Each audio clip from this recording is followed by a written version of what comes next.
ಅವಧಿಯಲ್ಲಿ 7 ಜನ ಶಾಸಕರನ್ನು ಗೆಲ್ಸಿದ್ರಿ. ಈ ಬಡವರಿಗೋಸ್ಕರ 5 ಗ್ಯಾರಂಟಿ ಕೊಟ್ಟು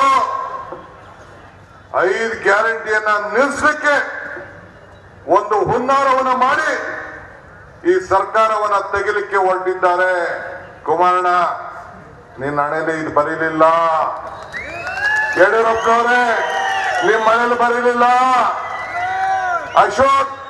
ಅಶೋಕಣ್ಣ, ನಿನ್ ಕೈಲಿ ದಮ್ಮಿಲ್ಲ. ಪ್ರಜಾಸತ್ತಾತ್ಮಕವಾಗಿ ಆಯ್ಕೆಯಾದಂಥ ಒಂದು ಸರ್ಕಾರವನ್ನು ಬೀಳಿಸಲಿಕ್ಕೆ ರಾಜ್ಯಪಾಲರ ಹುದ್ದೆಯನ್ನು ಇವರು ದುರುಪಯೋಗ ಮಾಡ್ಕೊಳ್ತಾ ಇರ್ತಕ್ಕಂಥದ್ದು ಖಂಡನೀಯ ಅನ್ನುವಂಥ ಮಾತನ್ನು ನಾನು ಹೇಳಿಕೆ ಬಯಸ್ತಾ ಇದ್ದೇನೆ. ಇದೆ ಅಲ್ವಾ ಪ್ರದೀಪ್ ಜಿ, ಸ್ವಾತಿ ಅವರು ಹೇಳಿದ್ದು ಡೆಲ್ಲಿಯಿಂದ ಇನ್ಸ್ಟ್ರಕ್ಷನ್ ಸರಿಯಾಗಿ ಬಂದಿಲ್ಲ ಅಂದ್ರೆ ಯಾವ ವಿಚಾರಕ್ಕೆ ಇನ್ಸ್ಟ್ರಕ್ಷನ್ ಸರ್ಕಾರ ಉಳಿಸೋಕೆ? ಡಿ ಕೆ ಶಿವಕುಮಾರ್ ಹೇಳ್ತಾರೆ ಸರಿ ಇದೆ, ನೀವು ಯಾರು ಬೇಡ ಸರ್ಕಾರ ಉಳಿಸಕ್ಕೆ ನಾನೇ ಉಳಿಸ್ತೀನಿ ಸಿದ್ದರಾಮಯ್ಯ ಸರ್ಕಾರ. ಪ್ರದೀಪ್ ಅವರು ಹೇಳಿ, ಪಾದಯಾತ್ರೆಯ ಇಂಟೆನ್ಷನ್ ಇದೆನಾ? ಕುಮಾರಸ್ವಾಮಿ ಅವರ ಅಬ್ಬರದ ಭಾಷಣದ ಇಂಟೆನ್ಷನ್ ಇದೆನಾ? ಮತ್ತೊಮ್ಮೆ ರಾಜ್ಯದಲ್ಲಿ ಹಿಂಬಾಗಿಲಿನಿಂದ ಬಂದು ಸರ್ಕಾರ ರಚನೆ ಮಾಡಿ ಸಿಎಂ ಆಗ್ಬೇಕು ಅನ್ನೋದು? ಈಗ ನೋಡಿ, ಪಾದಯಾತ್ರೆ ಹಿನ್ನೆಲೆ ನೀವು ಗಮನಿಸಬೇಕು. ಯಾಕೆ ಪ್ರಾರಂಭ ಆಯ್ತು ಅಂತ. ಪಾದಯಾತ್ರೆ ಪ್ರಾರಂಭ ಆಗಲಿಕ್ಕೆ ಕಾರಣನೇ ಸಿದ್ದರಾಮಯ್ಯನವರು.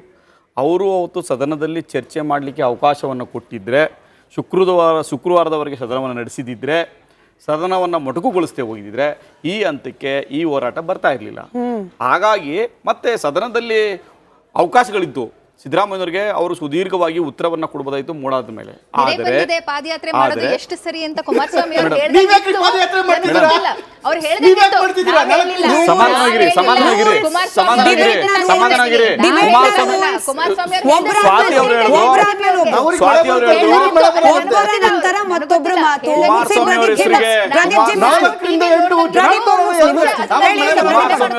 ಏನೋ ಸೈಟ್ ಬಂದಿದೆ ಅಂತ ಕುಮಾರಸ್ವಾಮಿ ಅವರು ಆಲ್ರೆಡಿ ಇದ್ರು 1983 33,000 ರೂಪಾಯಿ ನಾನು ದುಡ್ಡು ಕಟ್ಟಿದ್ದೀನಿ, ಇವತ್ತವರೆಗೂ ನನಗೆ ಸೈಟ್ ತೋರಿಸಿಲ್ಲ ಅಂತ. ನನಗೆ ಅಲಾಟ್ ಆಗಿರೋ ಸೈಟು ಕೂಡ ಬೇರೆಯವ್ರು ಕೊಟ್ಟಿದ್ದಾರೆ ಅಂತ ಹೇಳಿದ್ರು, ಇವತ್ತವರೆಗೂ ಕೊಟ್ಟಿಲ್ಲ. ಅದನ್ನ ಬಿಟ್ಟು ಅದನ್ನ ಡೈವರ್ಟ್ ಮಾಡ್ಕೊಂಡು ಬೇರೆ ಎಲ್ಲ ಹೇಳಿದ್ರೆ ತನಿಖೆ ತನಿಖೆಗೆ ಯಾರು ವಿರೋಧ ಮಾಡಿಲ್ಲ. ಈ ತನಿಖೆ ಮಾಡಿದ್ರೆ ಕಾಂಗ್ರೆಸ್ ಎಲ್ಲ ನಾಯಕರನ್ನು ಹೊಸದಾಗಿ ಒಂದು ಜೈಲಿಗೆ ಕಟ್ಟಿಸುವಷ್ಟು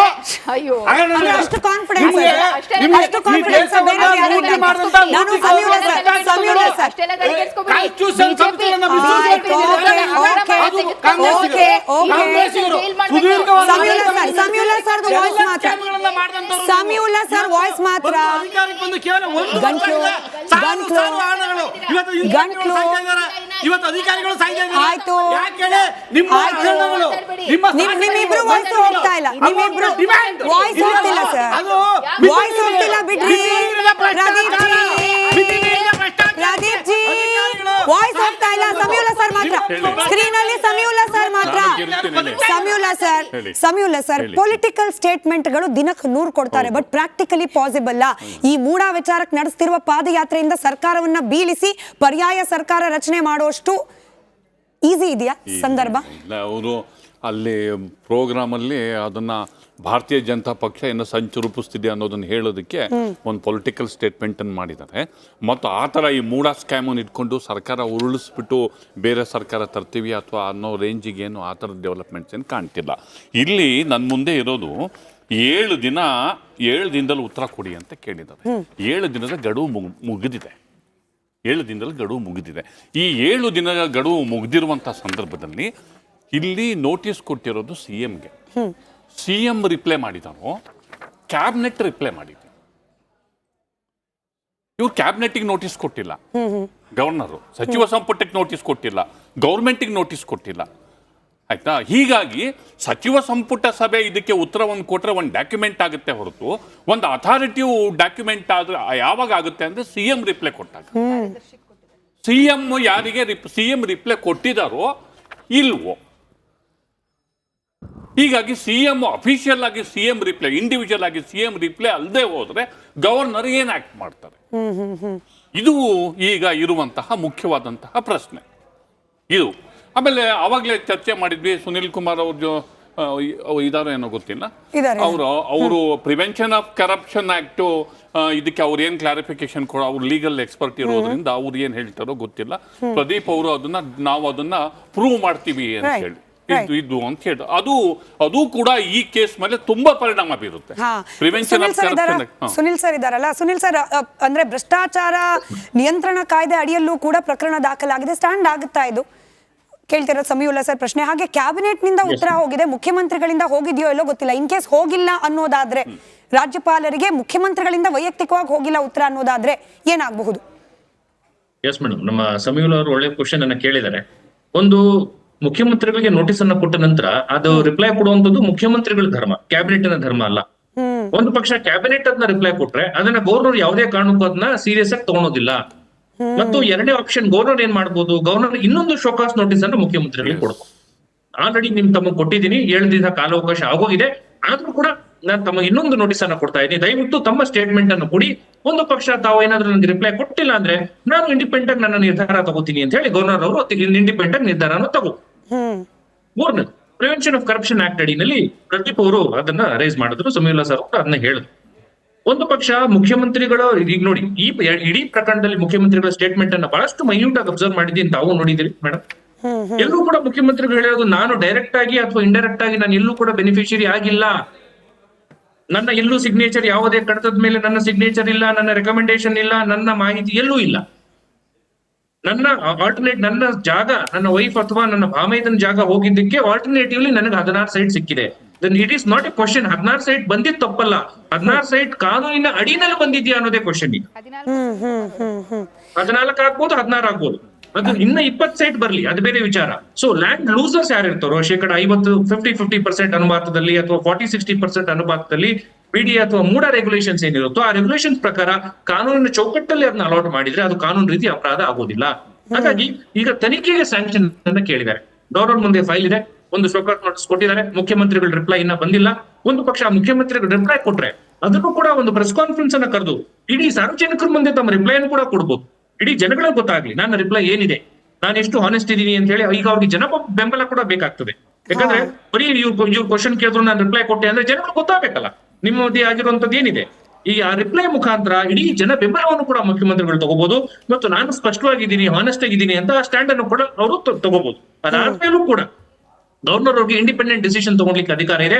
ಆರ್ಟಿಕಲ್ 163 ನಲ್ಲಿ ಇಟ್ ಸೇಸ್, ಇವನ್ ದೋ ಗವರ್ನರ್ ಅವರು he has to act on the aid and advice of the council of ministers, but ಎಲ್ಲ ಸಮಯದಲ್ಲೂ ಕೂಡ ಈ council of ministers aid and advice ಮುಖಾಂತರ ಮಾಡುವ ಅವಶ್ಯಕತೆ ಇಲ್ಲ. ಎಕ್ಸಾಂಪಲ್ 356 ಕಾನ್ಸ್ಟಿಟ್ಯೂಷನಲ್ ಎಮರ್ಜೆನ್ಸಿ ಅಥವಾ ಗವರ್ನರ್ ರೂಲ್.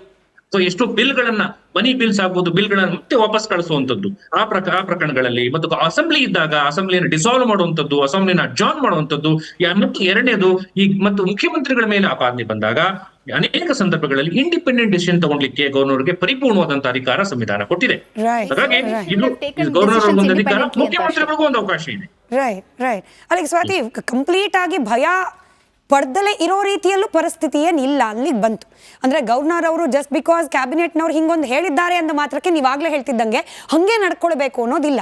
ಈಗಲೂ ಕೂಡ ಪ್ರದೀಪ್ ಅವರು ಕೊಟ್ಟಿರುವ ದೂರೋ ಅಥವಾ ಅಬ್ರಾಹಂ ಅವರ ದೂರೋ, ರೈತ ಸಂಘದವ್ರು ಕೊಟ್ಟಿರುವ ದೂರೋ, ಯಾವುದು ಬೇಕಾದ್ರೂ ಮುಖ್ಯಮಂತ್ರಿಗಳಿಗೆ ಅಂದ್ರೆ ಸಿದ್ದರಾಮಯ್ಯನವರಿಗೆ ಕಂಟಕ ಆಗೋ ಸಾಧ್ಯತೆಗಳು ಇನ್ನೂ ಜೀವಂತವಾಗಿದೆ. ಸ್ಮಿತಾ ಅವರೇ, ಘನತೆವೆತ್ತ ರಾಜ್ಯಪಾಲರು ತಮ್ಮ ವಿವೇಚನೆಗೆ ಪ್ರಕಾರವಾಗಿ ತಾವು ನಡ್ಕೊಂಡಿದ್ದಿದ್ರೆ ಮಾನ್ಯ ಮುಖ್ಯಮಂತ್ರಿಗಳು ಕೂಡ ಅಷ್ಟೇ ಗೌರವಯುತವಾಗಿ ಯಾವುದೇ ಸಂಪುಟದಿಂದ ಅವರಿಗೆ ಉತ್ತರವನ್ನ ಕೊಡದೆ ಬಹುಶಃ ಅವರೇ ಕೊಡುವಂತಹ ಸಾಧ್ಯತೆ ಇತ್ತು. ಆದ್ರೆ ಇದು ಡೆಲ್ಲಿಯಿಂದ ಬಂದಿರುವಂತಹ ಲೆಟರ್, ಪ್ರದೀಪ್ ಅವರೇ ಡೆಲ್ಲಿಯಿಂದ ಬಂದಿರುವಂತಹ ಲೆಟರ್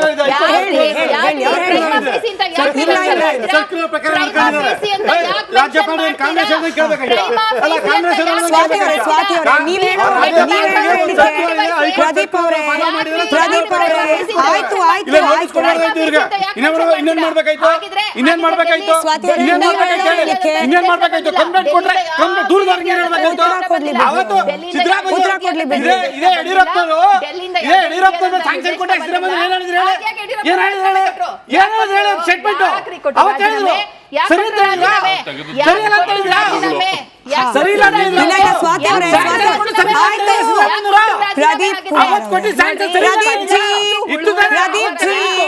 ಪ್ರದೀಪ್ ಜಿ, ಆಯ್ತು ನೀವು ಕಂಪ್ಲೇಂಟ್ ಕೊಟ್ಟಿದ್ದೀರಿ, ಕಾದ್ ನೋಡೋಣ ಏನಾಗುತ್ತೆ. ಸ್ವಾತಿ ಅವ್ರ ಹೇಳಿಕೆ ರಾಜಕೀಯವಾಗಿ ಸರಿ ಅನ್ಸಿದ್ರು.